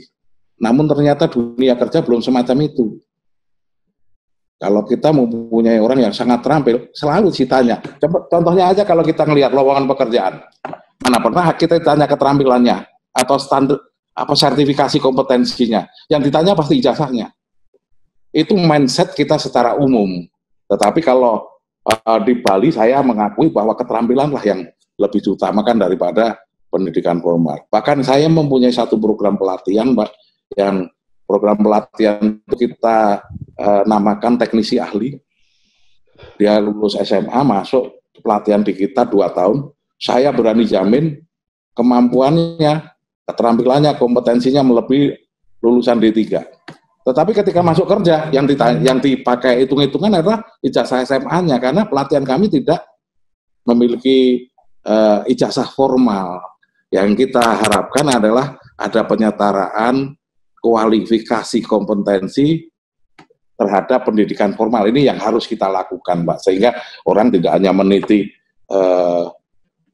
pengembangan SDM itu hanya melalui pendidikan formal aja, tapi juga ada ruang yang lain, yaitu melalui pendidikan informal. Seperti juga di Australia ini Kalau orang lulusan SMA, tetapi dia punya sertifikat kompetensi level 6, dengan ijazah SMA dan sertifikat kompetensinya, dia berhak mengambil S2. Kalau di Indonesia nggak bisa, Pak. Belum bisa, bukan nggak bisa. Ya ini sedang kita rintis ke sana adanya rekognisi terhadap keterampilan yang nanti setara dengan pendidikan formal. Jadi saya setuju, prinsipnya kita semuanya harus kreatif, inovasi, dan adaptasi. Karena sebenarnya nanti yang orang yang bisa survive, orang bisa memenangkan kompetisi itu bukan orang yang paling kuat, bukan orang yang paling pintar, tapi orang yang memiliki kemampuan beradaptasi paling tinggi. Karena namanya perubahan itu sedemikian cepat. Dan kami juga, saya sangat setuju tadi Bang Umbu Willy menyatakan bahwa soft skill itu sangat penting. Soft skill ini Pak yang susah diubah Pak. Kalau yang namanya technical skill gampang sekali. Cuma technical skill ini perubahannya juga semakin cepat sehingga kita harus selalu menyesuaikan. Tetapi landasan kita untuk bisa menguasai technical skill ini adalah soft skill. Sehingga tadi yang disebutkan oleh Bu Tini, karma yoga Bu ya. Karma yoga itu bisa. Saya setuju Bu. Karma yoga ini adalah orang bekerja itu adalah merupakan amanah makan bakti. Ini sehingga kita memiliki etos kerja filosofi ya, bukan hanya sekedar etos kerja sosial ataupun ekonomi, tapi filosofi. Kalau kita sudah mendapatkan itu, nanti sosial ekonomi akan berbondong-bondong mengikuti sendiri. Itu beberapa hal yang komentar saya, Mbak. Terima kasih. Terima kasih Bapak Dirjen. Mungkin ada hal yang perlu direspon juga Pak Dirjen. Karena ini kita dalam topik ini membawa representasi NTT dan Bali gitu, dan tadi teman-teman narasumber juga telah menyampaikan bahwa ada laboratorium kreatif yang sebenarnya bisa dikembangkan di daerah. Seperti apa kebijakan atau rancang bangun dari Kementerian Tenaga Kerja Republik Indonesia untuk memberi wadah Pak, anak-anak muda daerah ini bisa punya laboratorium dan pelatihan mereka sendiri yang disesuaikan dengan sosial kultural masyarakat setempat, atau mungkin tadi yang dicontohkan Pak Wiwin ya, di Batur itu ada situs geologi pembentukan kaldera yang sangat mumpuni menjadi destinasi. Bagaimana mereka bisa menggunakan wadah lokal itu Pak untuk melatih diri mereka sendiri Pak? Ya. Menjadi SDM. Silakan. Ya. Oke, terima kasih. Saya sangat setuju ya. Kita belajar itu bukan ada di satu tempat. Merdeka Belajar yang sering disebutkan Pak Nadine itu hampir sama sebenarnya dengan konsep Taman Siswanya Ki Hajar Dewantara. Dimanapun adalah tempat belajar. Siapapun harus menjadi guru. Nah itu yang harus kita dukung. Sayangnya pengembangan konsep itu belum maksimal di Indonesia. Justru yang mengembangkan malah Finlandia yang nomor 1 mengembangkan konsep Merdeka Belajar itu. Sehingga orang itu hanya belajar yang disenangi, sehingga setiap orang itu adalah ahli di bidangnya. Itu yang kita inginkan. Saya sangat mendukung, tentunya ini harus ada sinergi antara pemerintah pusat dan pemerintah daerah. Karena tidak bisa kita masing-masing bergerak. Jadi kita harus seluruh komponen ini berusaha untuk mengembangkan startup pariwisata. Seperti Pak Wiwin yang katakan ada Pak Wiwin memiliki Hospitality Excellence Center. Ini sangat bagus Pak, dengan pelatihan-pelatihan keterampilan kreatif terhadap potensi lokal. Yang ini harus kita kembangkan. Kalau di Bali saya rasa nggak ada masalah, dan saya sangat optimis Bali akan tepat inilah. Di tempatnya Bang Umbu Willy ini yang perlu kita tata sedemikian baik. Saya yakin ada niat goodwill dari pemerintah daerah dengan pemerintah pusat didukung oleh sektor swasta ini akan bisa menjadikan setiap wilayah di Indonesia akan menjadi maju. Dimulai dari Bang Billy yang memiliki creative space ini. Saya setuju sekali Bang, nanti apa yang bisa kita kontribusikan di pemerintah khususnya Kementerian Ketenagakerjaan untuk mengembangkan creative space. Dan mungkin saya bisa mengingatkan kepada bapak-bapak dan ibu-ibu, sebenarnya dalam rangka untuk menciptakan tenaga kerja terampil sesuai dengan kebutuhan pasar kerja secara masif, di samping kita bisa menggunakan berbagai sumber dana yang ada, kita juga jangan melupakan menggunakan dana desa Pak. Dana desa itu sampai 30% bisa untuk capacity building. Yang ini yang kalau pemerintah daerah punya policy untuk ke sana, policy untuk peningkatan kualitas SDM itu diutamakan, manfaatkan itu. Di samping ada beberapa sumber yang lain, ada Kementerian Pariwisata, kementerian yang lain yang bisa mendorong dana desa ini yang dikelola oleh desa ini, jangan capacity buildingnya dipakai rapat-rapat di hotel oleh aparat desa, belang dua, itu nggak ada manfaatnya sangat sedikit. Tapi kalau kita bisa memanfaatkan dana desa ini untuk pendidikan atau pelatihan vokasi masyarakatnya, saya pikir masing-masing daerah akan bisa segera maju. Beberapa kali saya kalau bertemu dengan pimpinan daerah ya, baik Pak Bupati, Pak Wali Kota ataupun Gubernur, saya selalu menconting ini, manfaatkan dana desa, kolaborasikan dengan potensi yang ada. Karena luar biasa Pak, satu desa kurang lebih hampir 1 miliar. Kalau 30% untuk keterampilan masyarakatnya, 300 juta untuk keterampilan masyarakatnya, udah dapat berapa orang? Itu satu desa Pak, bukan satu kabupaten. Jadi kalau ada kabupaten punya puluhan desa, berapa uang yang bisa dimanfaatkan untuk peningkatan kualitas SDM? Karena kita juga menyadari semua, kan segala sesuatunya itu dimulai dari manusianya. Manusianya lah yang sekarang ini kan sumber daya ekonomi terkini adalah manusia. Bukan lagi kita memanfaatkan sumber daya alam dan lain-lain. Itu Pak, prinsip saya sangat mendukung. Nanti bisa kita tindak lanjuti Bang Willy dan juga teman-teman yang ada di Bali, termasuk Pak Willy ya, dengan Hospitality Excellence Center-nya ya, apa yang bisa kita kerjasamakan. Betul, izin Pak Bambang, ini berkenaan dengan dana desa. Ini menarik barangkali policy di atas dan di bawah. Saya kan di level desa nih Pak. Ya. Dana desa ini sangat sulit Pak kita pakai untuk pengembangan SDM Pak. Itu satu. Karena apa? Karena dana desa 100% dikelola oleh desa. Nah, yang menarik adalah dana desa ini diberikan ke desa dengan level pemikiran desa, tapi ingin mencapai pencapaian global. Ini sulit Pak. Yang ada di kepala mereka justru pembangunan fisik. Nah, jadi kami agak sulit. Bahkan dana desa itu, bayangkan Bapak, kita memiliki 48 desa nih. Saya sampaikan ke mereka, ayo dari rata-rata 500 sampai 1 miliar dana desa itu, kita sisihkan deh 100. Kita buka perseroan daerah bersama. Pemegang sahamnya adalah 48 desa. Bisa. Belum Pak, belum. Mungkin kita akan menuju situ. Oke Pak Win, itu memang dibutuhkan satu kebijakan dari pemerintah daerah maupun nanti dengan Kementerian Desa. Mungkin nanti saya akan koordinasi dengan teman-teman di Kementerian Desa untuk mendorong dana desa untuk kegiatan-kegiatan yang lebih produktif, khususnya untuk peningkatan kualitas SDM. Betul. Pak, izin Pak Bambang, mumpung kita ketemu, Bapak ada program ini kalau tidak salah akhir tahun lalu atau sampai tahun ini ada program pengembangan pusat-pusat pelatihan, Pak. Iya. Nah, sekiranya program itu masih ada, kami mohon dengan sangat nanti kita bisa kembangkan di daerah-daerah pedesaan berupa crash program pelatihan singkat, itu baik untuk pariwisata langsung maupun keterampilan-keterampilan souvenir dan lain sebagainya yang masuk ke dalam program Excellence Center itu. Mungkin mohon informasi nanti. Ya Pak, ya Pak, memang kebijakan kita ke depan kita akan memanfaatkan seluruh potensi yang ada. Kalau kemarin kita masih bertumbuh pada pelatihan itu yang sifatnya offline dan pelatihan di lembaga-lembaga pelatihan. Nanti ke depan kami tidak akan bertumbuh pada satu skema itu aja. Tapi kita akan menggunakan berbagai skema, termasuk kita akan menggunakan workplace tempat kerja untuk pelatihan juga, Pak. Yang penting standar pelatihannya ada, instrukturnya istilahnya qualified, kita laksanakan nantinya. Itu kita akan kita kembangkan, Pak, ini, Pak. Karena mau tidak mau seperti tadi kata Bu Tini tadi, bahwa dengan adanya ini kita dipaksa untuk berubah. Kita masih menyiapkan diri. Sekarang sudah nggak boleh lagi sendiri, Pak. Harus sudah mulai berubah sekarang. Apapun yang kita lakukan, mudah-mudahan ke depan akan mendapatkan skema yang lebih baik kita semuanya. Terima kasih banyak Bapak Dirjen atas pandangan dan responnya juga terkait apa yang disampaikan oleh para narasumber yang lain.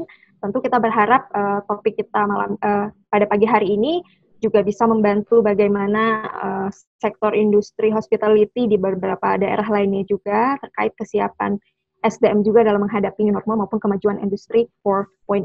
Dan mengucapkan terima kasih banyak kepada para narasumber yang telah berbagi pada pagi hari ini. Tentunya saya ingin mengucapkan terima kasih kepada Bapak Bambang Satriolono selaku Dirjen Bina Latas Kemenaker Republik Indonesia yang telah berbagi pandangan dan merespon pertanyaan dari para narasumber yang lain. Kami juga mengucapkan terima kasih kepada Pak Wiwin Suyase telah berbagi juga mengenai Geopark Batur dan juga sertifikasi tenaga pendidik pariwisata, Ibu Tini Gorda selaku Sivitas Akademika dari Universitas Pendidikan Nasional yang berada di Bali, dan juga Pak Putu Swaste selaku penulis dan juga pemerhati kemasyarakatan yang tadi telah berbagi mengenai sudut pandangnya, juga Kak Herman Umbubili, perwakilan dari Koordinator Daerah NTT ya Kak, untuk jejaring kota kreatif yang telah berbagi juga mengenai creative space yang sedang diupayakan dibangun di Sumba, dan tidak lupa mengucapkan terima kasih kepada Bapak Agung Rai juga dari Arma Institute dan Arma Museum and Resort yang juga telah berbagi mengenai kepariwisataan dan hospitality melalui Arma Museum dan kepariwisataan di Ubud Bali. Kami mengucapkan terima kasih, semoga topik kali ini bermanfaat bagi para pemirsa. Sampai jumpa dalam e-talk Suara Sabana episode selanjutnya.